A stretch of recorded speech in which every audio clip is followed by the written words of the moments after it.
Trivia Nation. I'm Matt Richards. No, I'm not. I'm Jeff Eisenband. If you played Hall of Trivia on HQ on Tuesdays, you recognize me. If you haven't, you got 23 hours before we go at it again. Matt is alive and well. He's somewhere in the American Southwest, one of my favorite regions, experiencing transportation difficulties at the end of his vacation time. So we'll see you soon, Matt. It's not really HQ Trivia without Matt Richards here. So what does that mean? That means the HQ comeback, we were on a break, will be a 2-night event, so stay tuned for that tomorrow. The whole system will be back up and running.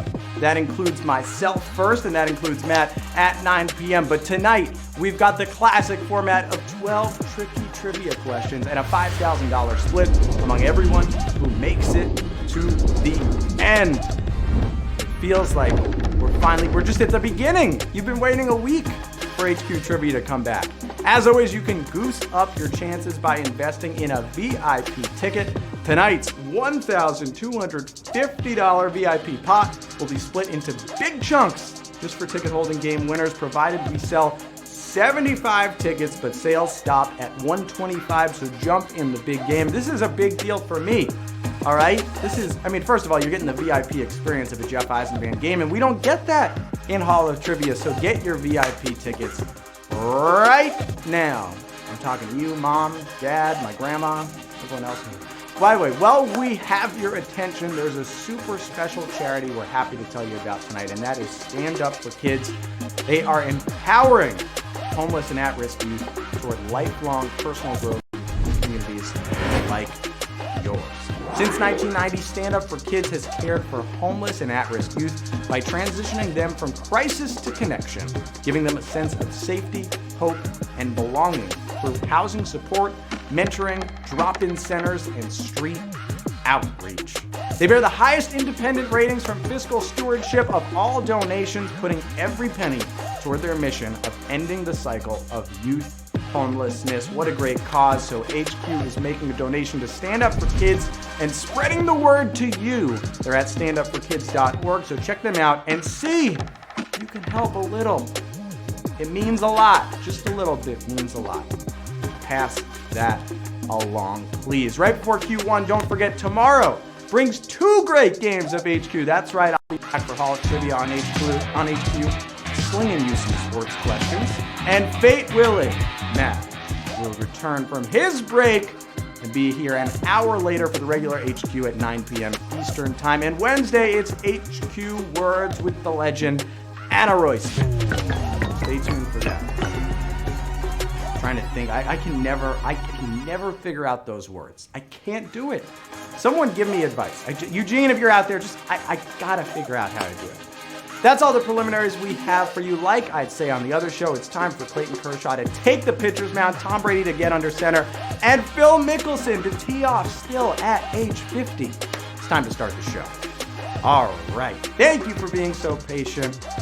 We are just about to start, but you all deserve something special. You deserve a gift drop tonight. That's right. You should know the drill by now. Tap it.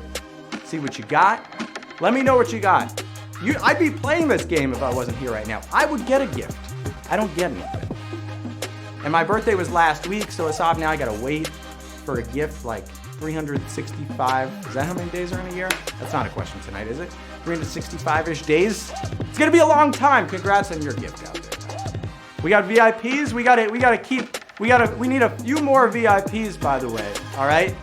I know it won't be the same without Matt here, but you can take it as an extra level of difficulty tonight. We're really gonna see who survives this trial by fire tonight. All right, we need a couple more VIPs as we try to do this. Matt, if you're in there, if you're at the airport right now or wherever you may be on a train, get everyone on the VIP train right now. We're just almost at that 75 mark. Need a couple more, or how much is a couple? Couples 2 to 16-ish, I would say, around there. Maybe 15-ish we need now. VIPs, $1,250 I heard was in that pot. All right, there's nothing to it but to HQ it. We're on Q1. We're back. Was a 1993 animated film with what subtitle? A Dinosaur Story? Return of the Corleones? Where Were We Anyway? Are the Corleones back? Return of the Corleones? The year of the release, the overall theme, and Steven Spielberg are just three of the similarities between Jurassic Park and We're Back, a Dinosaur Story, which sounds like the prequel to Toy Story.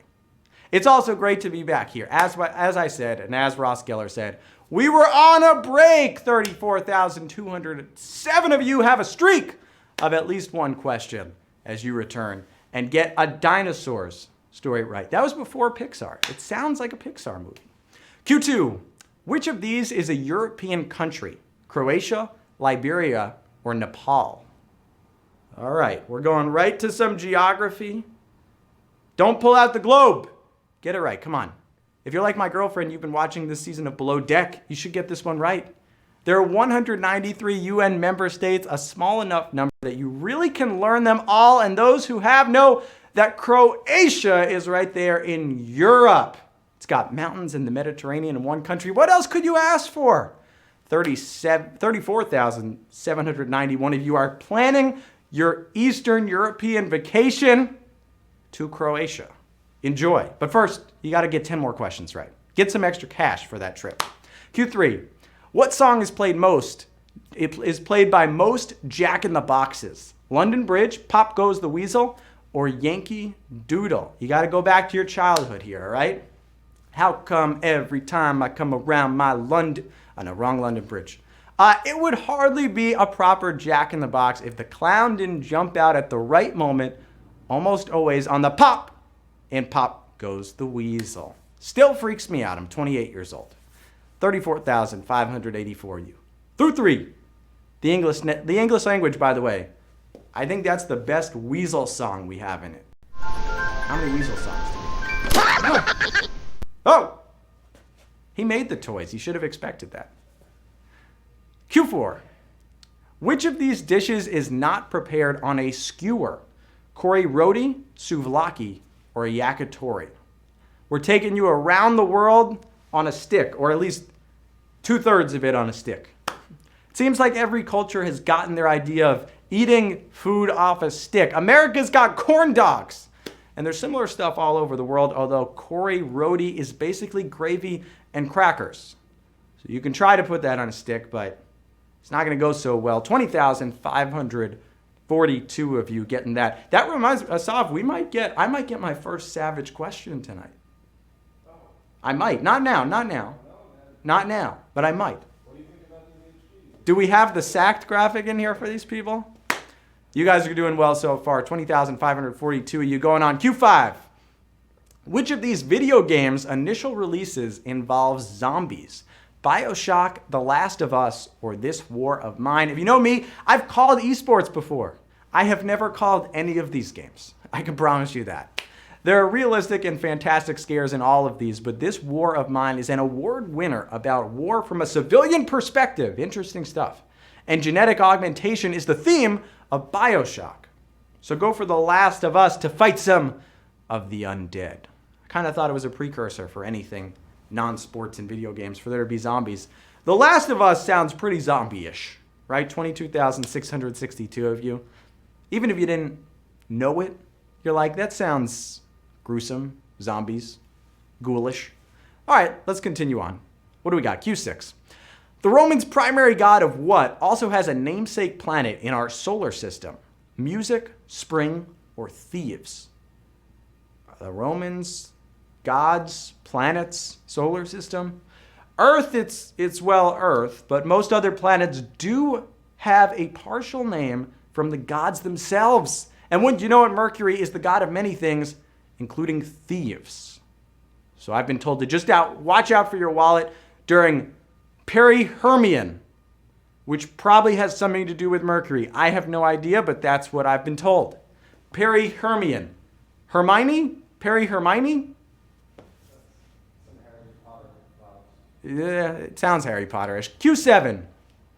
Which vegetable has an alternate name sounding like it's from an aerospace program?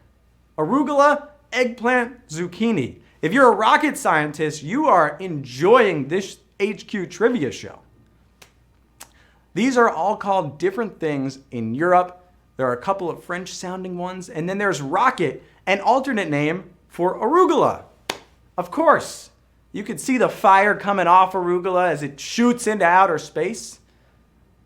I will definitely be thinking about NASA next time I dig into an arugula salad or just go to the supermarket.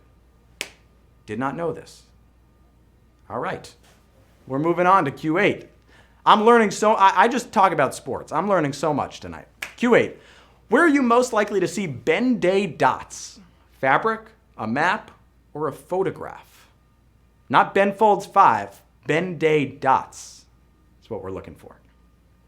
These are even older than polka dots. As old as polka dots are, these are even older, going back to when Benjamin Day invented a new process that's still used today to print newspaper photographs. If you stand back, you can see the image. There he is, Ben Day. I have no idea if that's Ben Day. Could be. 14,013 of you took a nice snapshot of that one and have given Ben Day the time of day and are moving on to Q9. Oh, I love this question. Which of these Batman movies featured the character Bane? Batman Returns, Batman Forever, or Batman and Robin? You came back to die with your city. But yet The Dark Knight Rises isn't on there. That was Bane's big screen debut. That's what you all were ready to put. Then you don't know what a Q9 is like.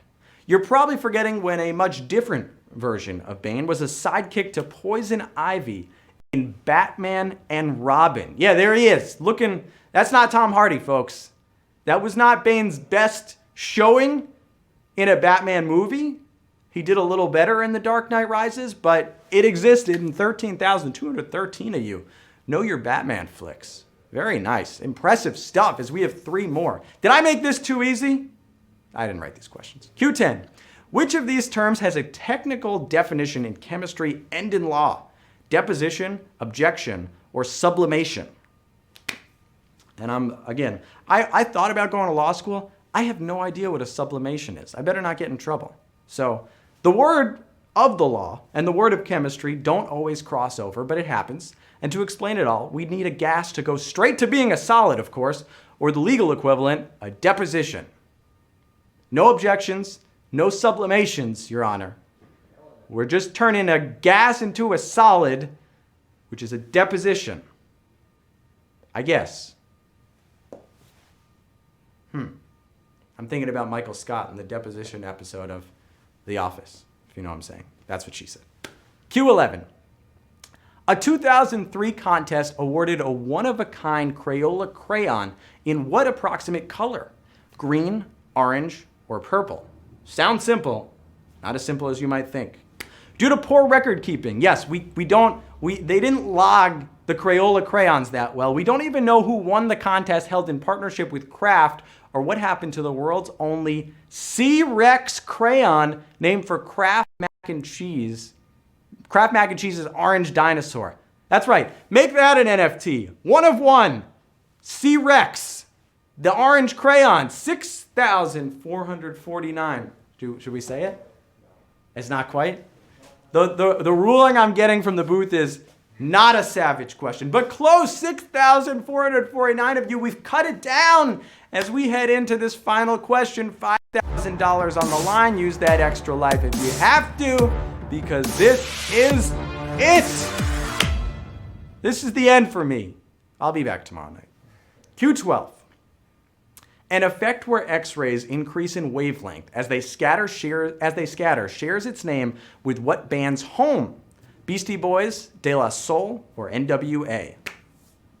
Okay, the effect. No, the world of physics isn't shouting out hip-hop here, or at least we don't think. It's named for the scientist who discovered the effect, and that physicist is Arthur Compton. Like the famous home of NWA, of course, Arthur Compton, probably a big NWA fan. 7,087 of you are at least fans tonight, as you are winners! I'm glad that we get to do that the same way on this show as we do on Hall of Trivia, except there's I see diamonds, I see rockets, I see Earth, I see a lot more things from school than sports. But I'll tell you that Devil Rich is happy with that 71 cents. Congrats, as Freen's coming back. Cup Key, Alve, Art, Laros, Bug, just Bug. Bug is a winner tonight. Nice job. B. Nelson HQ did the job. Asta 68 had to wait a whole week, but you get the victory tonight. Congrats on that. Norwich 1102. Nice work. S. War J. Yeah, you did that. Philip 992 hit it with a big 70-cent win. Sam Curran 9. Nice job. Luna Isabel. How about CJ Lopez? All right, Henrik 08. That's right. You won the trivia game. That's how you run a trivia game. That's how you win a trivia game if you're out there. Congratulations to everyone who triumphed tonight. You make me happy. On my night hosting, you did it. We're grateful to everyone who turned out while we have restarted cranking this machine. And of course, we hope to see you tomorrow night because we've got a double header. I'll be on the mound first at 8 p.m. Eastern Time, 5 Pacific, hosting Call of Trivia on HQ. What a beautiful graphic right there. That'll be an hour before the regular HQ at 9 p.m. Eastern Time, 6 Pacific, where Matt should be. And then on Wednesday, it'll be Anna Roisman with HQ Words. Words Wednesday. Wednesday, Anna Roisman. Don't forget about that charity, folks, by the way. Stand Up for Kids. They're working hard every day against youth homelessness. They're at standupforkids.org, and it's easy to donate as little as bus fare for a kid to get to school, so don't forget to do that. Until tomorrow, I'm Jeff Eisenband, and I'm going to leave you with a great... I know Matt Richards is great at writing a closing joke, but here goes nothing from me, all right? My joke is...